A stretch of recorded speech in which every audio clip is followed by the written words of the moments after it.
ഇത് ചോദ്യപേപ്പർ ചോർച്ച എന്ന് പറയുന്നത് ശ്രീ മോദി സർക്കാർ അധികാരത്തിൽ വന്നതിന് ശേഷം മാത്രമല്ലല്ലോ, പണ്ടും ഇത് സംഭവിച്ചിട്ടുണ്ട്. ഇത് സ്വാഭാവികമായിട്ട് ഇപ്പോൾ ഈ പറഞ്ഞ ടെക്നോളജി കൂടുമ്പോൾ ഇതൊക്കെ ചോർത്തിയെടുക്കാൻ വേണ്ടിയുള്ള ഒരുപാട് ടെക്നോളജികൾ മറുഭാഗവും ചെയ്യുന്നുണ്ട്. പക്ഷേ ഈ അപാകതകളെല്ലാം സൂക്ഷ്മമായി പഠിച്ചുകൊണ്ട് ചോദ്യം അവിടെ നിൽക്കുകയാണ്, മറുഭാഗം ആരാണ്? രണ്ടാമത്തെ കാര്യം, ഈ ടെക്നോളജിയുടെ കാര്യം ശ്രീ അമർജി കുമാർ പറഞ്ഞു.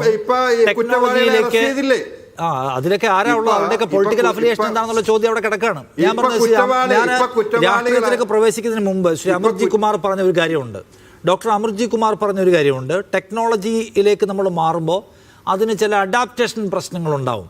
അത് ഇപ്പോഴത്തെ CBSE പ്രശ്നത്തിന് കാരണമായിട്ടുണ്ടെന്നാണ്. അഡാപ്റ്റേഷൻ ഇഷ്യൂ ഉണ്ടാവാതിരിക്കാൻ എന്ത് ചെയ്യണം?